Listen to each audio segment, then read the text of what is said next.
महामारी के बाद बमबारी। जैसा कि आप सभी लोगों को पता चला होगा कि इज़राइल में इस समय बहुत ही बड़ा खूनी संघर्ष चल रहा है।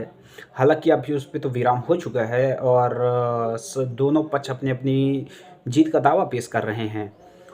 तो इसी के बारे में हम आगे विशेष रूप से चर्चा करेंगे। इसके मुख्य तथ्य जानेंगे कि इसकी शुरुआत कब हुई थी, स्थान क्या था और कितने लोग घायल हुए थे, कितने लोगों की मृत्यु हुई है और यह जो संघर्ष है कितने दिनों तक चला था, किनके-किनके बीच में ये संघर्ष हुआ था, इस विवाद का मुख्यतः कारण क्या था और इसके कुछ इतिहास के तत्वों के बारे में भी जानेंगे और इस घटना के दौरान क्या-क्या घटनाएँ घटी थीं, इसके बारे में जानेंगे। अब तक इज़राइल में इसके शहर को लेके कितने हमले हुए हैं, इसके बारे में चर्चा करेंगे और इसका प्रमुख कारण, जो मुख्य कारण है, वो क्या है? इसके बारे में हम जानने का इसमें प्रयास करेंगे।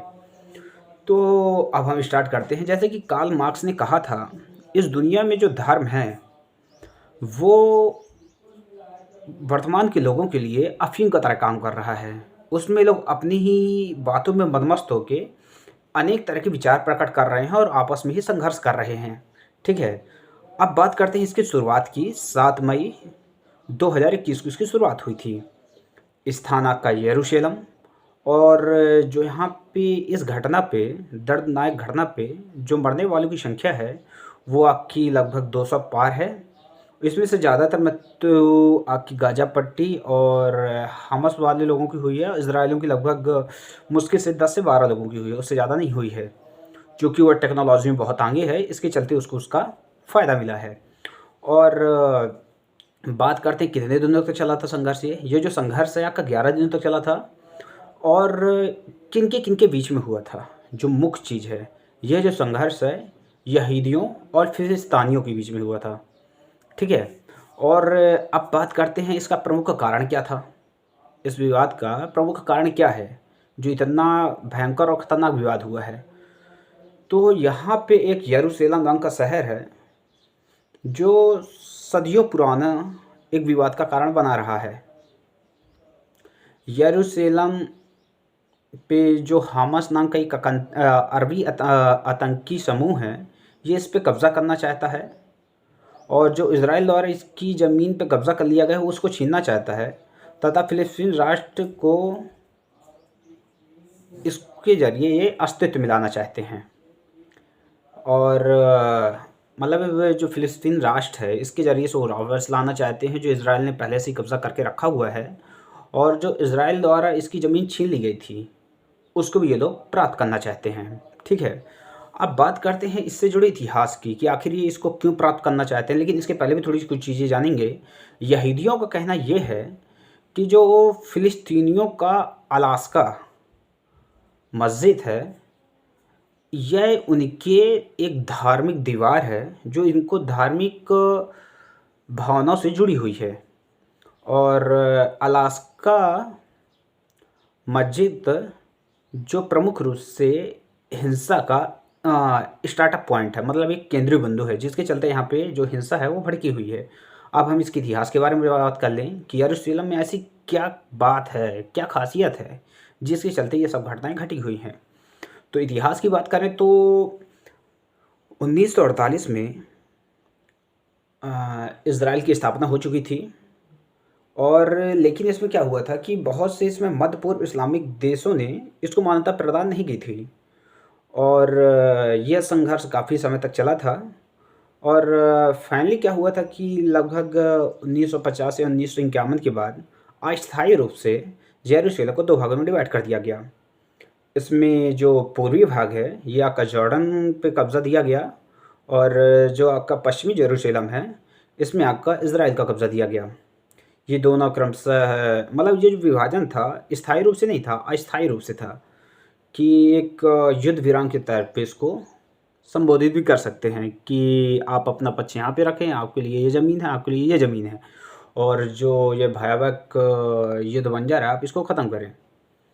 और बात आती है 1900 जो मुख्य जड़ आती है, ये तो स्थापना की बात हो गई और स्टार्टअप पे जो युद्ध का कारण था उसको दबा दिया गया 2 भागों में डिवाइड करके अस्थायी रूप से।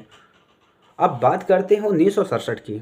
1967 में क्या होता है, इज़राइल ने सीरिया जॉर्डन और फ़िलिस्तीनियों के जो फ़िलिस्तीनियाँ हैं वहाँ के लोगों से युद्ध लड़ा, और जो आपका पूर्वी जेरूशलेम है जिस पे कब्ज़ा आपका जॉर्डन का था, उस पे और वेस्ट बैंक पे इसने कब्ज़ा कर लिया। और फिर बात वही आ जाती है कि पहले से तो एक विवाद की स्थिति बनी हुई थी, और आपने ऑलरेडी युद्ध करके उसको ज़मीनें छीन ली, तो और मतलब आग में घी डालने जैसी स्थिति उत्पन्न हो गई। लेकिन इसका मेन कारण क्या है कि जो जॉर्डन है, सीरिया है, फ़िलिस्तीनियाँ हैं, यहाँ के लोग आपस में लड़ क्यों रहे हैं? आखिर इस भूमि में है क्या? इसके बारे में जान लिया जाए। तो इसके बारे में जब बात करते हैं, तो जो पूर्वी यरूशलेम है, ये 3 धर्मों के लिए प्रमुख रूप से जाना जाता है। मतलब 3 धर्मों की यहाँ से मान्यताएँ जुड़ी हुई हैं। मान्यताओं की बात करें कि ऐसा कि यहाँ पे बाइबल, इस्लाम, ईसाई और यहूदी, ये तीनों के बाइबल पैगंबर, ये तीनों का जो बाइबल पैगंबर है, इनसे इनका संबंध है। ये अपनी अपनी शुरुआत लगभग यहीं से मानते हैं। इनका जो ईसाइयों का कहना है, ईसाइयों का कहना यह है कि जो कालवारी की पहाड़ी है, वहाँ पे यीशु को सूली पे चढ़ाया गया था। ये उनके पुनरुत्पादन की जगह मानते हैं। ये इनकी धार्मिक मान्यताओं से जुड़ी हुई है, इसलिए ये अपने इस स्थान को जेरूशलेम पे अपना हक मानते हैं, पूर्वी जेरूशलेम को। इस्लाम की बात करते हैं तो डोम ऑफ रॉक और अलास्का की मस्जिद यहाँ पर स्थित है, जो कि मुस्लिम धर्म के लिए, जो मुस्लिम भाई हैं अपने, उनके लिए ये जो मक्का और मदीना के बाद है, ये तीसरा पवित्र स्थान है। इनके अनुसार जो डोमेन ऑफ रॉक है और अल अलास्का है, इसको ये जन्नत जाने का एक मार्ग समझते हैं कि यहाँ से हम जन्नत के लिए जाएंगे। तीसरी बात आती है यहूदी। जो यहूदी है, तो इसमें अब्राहम ने, यहूदियों का मानना यह है कि यहाँ पे अब्राहम ने अपने बेटे आइजैक की कुर्बानी दी थी। यहूदियों के हिस्से में वेस्टर्न वाला पार्क है, जो इनके लिए बहुत ही इम्पॉर्टेंट है, जो इनकी धार्मिक भावनाओं को इनको जोड़ता है। तो इससे हमको यह ज्ञात होता है कि ये जो तीनों की धार्मिक भावनाएं हैं, इस क्षेत्र से, पूर्वी जेरूशलेम से जुड़ी हुई हैं, जिसके चलते ये जो विवाद की स्थिति है उत्पन्न हुई है। अब बात करते हैं कि यहाँ पे क्या क्या घटनाएं घटी हैं। जब आपका 7 मई से युद्ध चालू हुआ और 11 दिनों तक ये लगातार युद्ध चला, इस बीच में यहाँ पे क्या क्या घटनाएं घटी। तो यहाँ पे एक बहुत ही मतलब, जब आपका स्टार्टअप युद्ध हुआ था, 7 मई की बात कर रहे हैं हम, तो इसमें दिन क्या हुआ था, इस दिन वर्ल्ड इंटरनेशनल नर्स डे था। और इस दिन सबसे भयावह क्या था कि हमारी भारत की एक शौमा संतोष नाम की नर्स थी, जो आके इज़राइल में कार्यरत थी। और इस अटैक मतलब जो ये युद्ध हुआ था, इस युद्ध के दौरान उनकी मौत हुई थी। तो ये एक दृष्टि से इसे देखा जाए तो हमारे लिए भी ये कहीं ना कहीं धनात्मक रूप से हानि पहुंचाया गया है। और फिर बात करते हैं कि और क्या क्या घटनाएं घटी इसमें। तो इसमें सीन क्या था कि गाज़ा पट्टी के कई इलाकों पर हमास का नियंत्रण है, और हमास ने इज़राइल, क्या सीन है कि गाज़ा पट्टी के कई शहरों पर इज़राइल का कब्ज़ा है, ठीक है। और फिर बात क्या आती है कि फिर हमास ने क्या किया है, ये लगातार काफ़ी, जैसे पूर्वी वेस्टर्न हो गया, पूर्वी जेरूशलेम हो गया और वेस्टर्न बैंक हो गया, इन सब चीज़ों पे, इन सब जगहों पे आकर इज़राइल का कब्ज़ा है। और फिर इसमें गाज़ा पट्टी का भी नाम है। तो हमास ने क्या किया है, इज़राइल के कुछ 2-3 शहरों पे, जैसे एस्केलॉन हो गया, होलोन हो गया, इन शहरों पे इसने क्या किया था, लगभग 100 से ज़्यादा रॉकेट दागे थे। तो इसमें क्या, 100 से ज़्यादा रॉकेट दागे थे, तो काफ़ी जगह भयावह घटनाएं घट सकती थी। लेकिन इज़राइल की जो टेक्नोलॉजी है वो बहुत ही आगे है। तो इसने एक आयरन डोंग एंटी मिसाइल के माध्यम से जो जितने भी रॉकेट दागे गए थे इनको लगभग मतलब 95 टू 98% को इन हवा पे ही मार गिराया था। और जो बचे हुए रॉकेट थे वो कुछ जाके वहाँ पे गिरे, जिसके चलते वहाँ से 10 से 11 लोगों की मृत्यु हुई थी।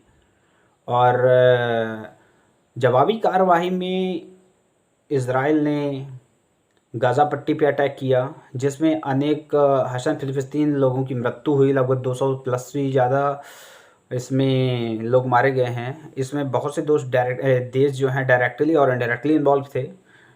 और बहुत से देश तो खुल के सामना नहीं कर रहे थे। इनडायरेक्टली लोगों को रॉकेट मतलब जो फ़िलिस्तीनियों को रॉकेट प्रोवाइड कर रहे थे वो लगातार अटैक कर रहे थे। और फाइनली एक अच्छी खबर ये है कि युद्ध विराम की स्थिति हो चुकी है और दोनों देश अपनी अपनी जीत का दावा पेश कर रहे हैं कि हमारी जीत हुई है, हमारी जीत हुई है। अब एक चीज़ और जानना ज़रूरी है कि आखिर जब ये इतना केंद्रीय बिंदु है तो यहाँ तो अटैक फिर काफ़ी समय से हुए होंगे। जब इतना पुराना युद्ध चल रहा है तो यहाँ कई बार अटैक हुए होंगे। तो जब अटैकों की बात करते हैं, यहाँ पे आक्रमणों की बात करते हैं, तो जो ये आपका यरूशलेम है, आपका मतलब विश्व के शहरों से अब देखा जाए तो कई प्राचीन शहरों में से एक ये भी एक प्राचीन शहर है। और जब यहाँ के अटैकों के बारे में बात करते हैं तो लगभग यहाँ पे 52 बार 52 टाइम अटैक यहाँ पे हुआ है। और अटैक का तो ठीक है, लेकिन 44 बार यहाँ पे कब्ज़ा भी किया गया है। और लगभग 23 से ज़्यादा यहाँ जो इसके आउट ऑफ है यरूशलेम के चारों तरफ से सेनाओं ने इसको घेर लिया था। मतलब इतनी भयावह घटना घट रही हैं। तो जो पुराने समय पे कार्ल मार्क्स ने कहा था कि दुनिया में जो धर्म है वर्तमान के लोगों के लिए ये एक अफीम का कार्य कर रहा है, जो कि हमारे लिए और अन्य लोगों के लिए भी अत्यंत घातक है। तो अतः हमको धर्म से उठ के अन्य गतिविधियाँ करनी चाहिए और तरक्की करनी चाहिए। आपस में लड़ने से कोई फ़ायदा नहीं होता। करंट में आप देख रहे हैं जैसा कि आप एक महामारी ऑलरेडी फैली हुई है कि महामारी के बाद अब बमबारी शुरू करना कहीं न कहीं बहुत ही घातक सिद्ध हो सकता है। तो प्लीज़ इन सब चीज़ों को रोकें, क्योंकि ये बहुत ही भयावह और विनाशकारी हो सकता है।